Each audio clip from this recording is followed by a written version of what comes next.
Yaya est désespéré car Miranda ne répond pas. Il était sur le point d'appeler à l'aide, quand Miranda a réagi, et avoue qu'elle a pris un somnifère. Parce qu'elle a eu des insomnies depuis plusieurs nuits. Madame Eva est bouleversée par la publication, et dit à Alicia qu'elle a réussi, si ce qu'elle voulait était de détruire sa réputation, et expose toute la famille au scandale. Sergio est bouleversé, demande une explication à Giulietta, parce qu'à cause d'elle il va sûrement, devenu le cocu le plus populaire du pays. Et dit qu'il voit déjà des mèmes de Sergio Carranza, avec les cornes devant. Giulietta lui demande de se calmer, parce qu'il est la victime maintenant, et Alicia la méchante. Martin regarde les nouvelles, et s'inquiète de la réaction d'Alicia, Carlotta, et Sofia.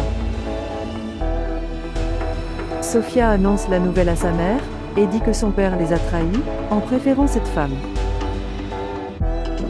Karina emmène à Yuridia son petit déjeuner, et l'informe du scandale publié, remettant en question ce que fait Alicia avec Martin. Moïse avertit Greta, de ne plus passer la nuit chez lui. Parce qu'il ne veut pas que Yuridia la prenne. Madame Eva poursuit les revendications envers Alicia.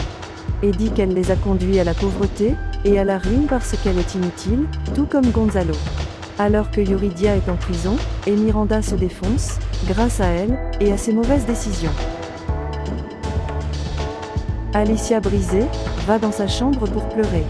Elle reçoit l'appel de Martin, pour la consoler. Elle le remercie pour son soutien, et sa persévérance. Martin lui rappelle, qu'ils sont en couple et qu'il sera toujours là pour elle. Giulietta appelle Lalo, pour le féliciter de la publication. Sergio le questionne, en disant à qui elle parle. Elle ment, et pour détourner le sujet, elle propose de l'accompagner au ministère. Et dit quand tout sera résolu, elle aimerait organiser un dîner, pour intégrer ses enfants dans leur nouvelle vie. Alicia informe Miranda de la publication, Miranda déclare qu'elle les déteste tous, et demande pourquoi, elle n'était pas née dans une famille normale. Maruja se scandalise par la publication, mais Facundo le souligne, que les femmes plus âgées ont leur charme. Mujica arrive et demande à parler seul avec Facundo. Il demande à Facundo, ce qu'il pensait en faisant ses déclarations à la presse. Il le prévient que s'il le fait encore, il va oublier l'amitié qui les unisse. Martin se présente chez Carlotta pour récupérer Sofia. Mais Carlotta lui dit qu'il fait du mal à sa fille, à cause de son spectacle. Sofia va à l'école avec Martin. Mais elle continue à se comporter de manière distante. Le taureau envoie ses petits chiens localiser Facundo. Martin demande à Sofia, de lui donner une occasion pour se rencontrer avec Alicia. Mais elle ne lui répond pas, et va à ses cours. Samuel envoie des fleurs à Fedora, et précise qu'il n'est pas un monstre. Mais un homme qu'il aime. Mujica exige des résultats à Karina et Gutiérrez. Et les avertit qu'il ne veut plus les revoir, jusqu'à ce qu'il ramène le Cholo vivant ou mort. Moïse rend visite à Yuridia, et l'assure qu'aujourd'hui il la fera sortir de prison. Yuridia lui demande ce qui se passerait, si elle tombait amoureuse du Cholo. Et demande s'il serait toujours déterminé, à la faire sortir de prison. Sergio arrive au ministère, et il demande à Gutiérrez d'appeler Mujica. Et dit qu'il l'attend dans son bureau. Moïse demande à Mujica de libérer Yuridia. Sinon il aimerait voir, comment la presse réagirait, en apprenant les tactiques illégales utilisées par le ministère. Alicia arrive au ministère, elle observe Martin qui dispute avec Karina, à propos d'elle. Madame Eva demande les avances à l'enquêteur. Mais il lui dit que Martin est un saint, et qu'il n'a rien à cacher. Madame Eva lui dit d'en créer un faux. Mujica avertit Sergio, qu'il n'est pas intimidé par son prix national de journalisme.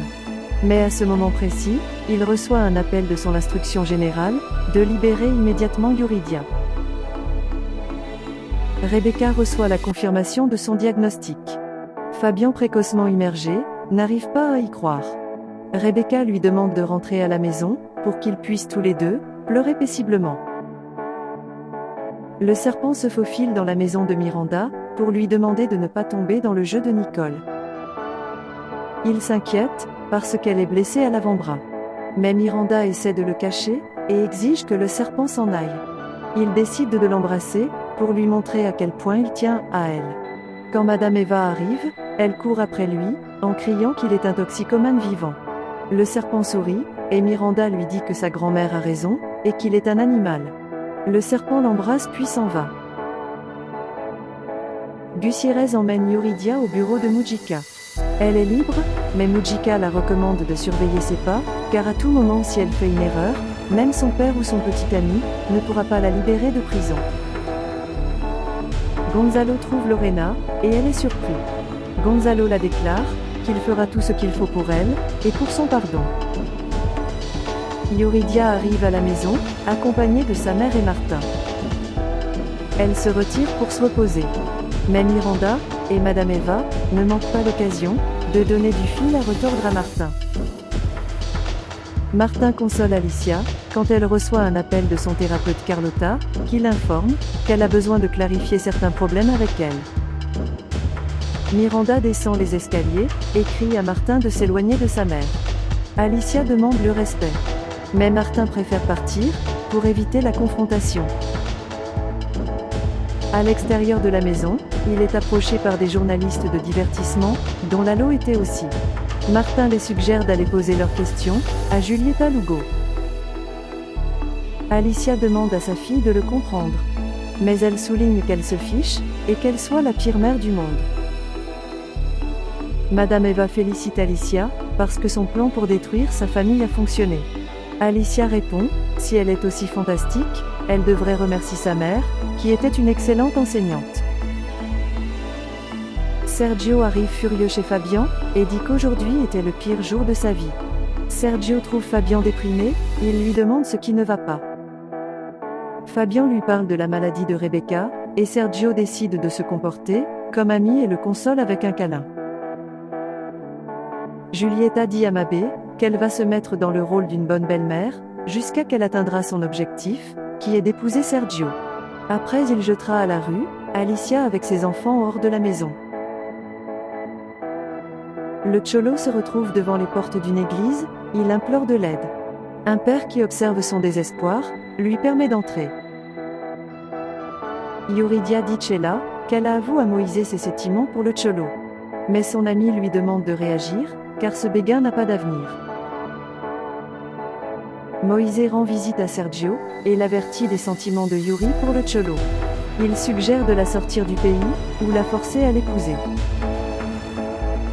Les journalistes tentent d'aborder Alicia, avec des questions inconfortables, mais elle continue son chemin. Martin rencontre le diable au bar, il avoue que sa situation est difficile, car aucun de ses proches n'accepte sa relation avec Alicia.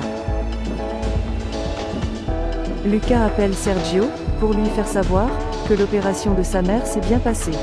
Et que maintenant, il doit payer les thérapies dont elle a besoin. Le Cholo avoue au père qu'il fuit la justice parce qu'ils veulent le tuer. Rebecca rend visite à Fedora, et confirme ses soupçons sur le fait que Samuel la maltraite, malgré ça elle continue de le nier. Elle conseille à Fedora de sortir de cet enfer, qu'il a consommé à petit feu, parce qu'elle mérite bien mieux. Carlotta suggère à Alicia qu'elle arrête de se voir avec Martin, pendant un certain temps, car cette relation lui cause beaucoup trop de problèmes. Julieta demande une réponse à Tamayo, pour savoir s'ils vont lui donner son propre programme. Miranda jouait à son jeu vidéo, quand soudain il y a plus de lumière. Madame Eva l'informe qu'ils l'ont coupé par faute de paiement.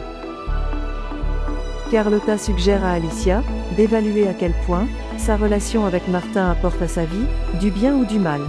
En outre, sa priorité devrait être Miranda. Carlotta souligne, s'il ne serait pas plus pratique pour elle, de s'éloigner de Martin. Alicia est attristée par l'idée. Mais elle lui donne la raison, et dit qu'elle en tiendra compte. Martin rend visite à ses parents, et Marouilla lui demande de reconsidérer, car il est avec une femme qui a presque son âge. Martin évite le sujet, et demande pour son père. Marouilla avoue qu'elle s'inquiète pour lui. Mais Martin le souligne, que son comportement est normal, puisque son plus jeune fils a été assassiné. Marouya avec grand regret dit à son fils, que Simon était dans de mauvaises marches. Car un jour il l'a découvert, avec un sac à dos plein de drogue. Le père suggère à Cholo de se rendre, car Dieu protège les innocents. Le Cholo avoue qu'il a très peur, et il veut voir Yuridia, car c'est la première femme dont il est tombé amoureux. Sergio parle à Yuridia, il l'interdit d'approcher le Cholo, ou elle ne rate plus son soutien. Il lui rappelle qu'elle est sa préférée, et qu'elle a toute sa confiance. Sergio va voir Miranda, il la découvre en train de parler au miroir. Sergio lui dit d'arrêter ces trucs de fou. Parce qu'ils ont déjà assez de problèmes comme ça. Miranda se plaint, et dit qu'ils n'ont plus de lumière. Sergio lui promet de tout résoudre, tant qu'elle se consacre à étudier, et prouve qu'elle est la fille brillante de Sergio Carranza, et petite fille gâtée. Gonzalo a été d'une grande aide à Lorena, parce qu'il l'a aidé à créer un beau gâteau de mariage pour sa sœur. Ce qui lui donne une autre chance, mais étape par étape. Alicia arrive à la maison, mais elle se retrouve bombardée par les réclamations de Miranda, Yuridia et Madame Eva, qui la reprochent, toutes les trois. Et dit grâce à sa relation avec Martin, ils ont tous et malchance. Alicia l'appelle Martin, et l'informe qu'ils devraient se séparer, car leur relation est une erreur. Merci beaucoup d'avoir regardé notre vidéo, abonnez-vous, et laissez vos commentaires.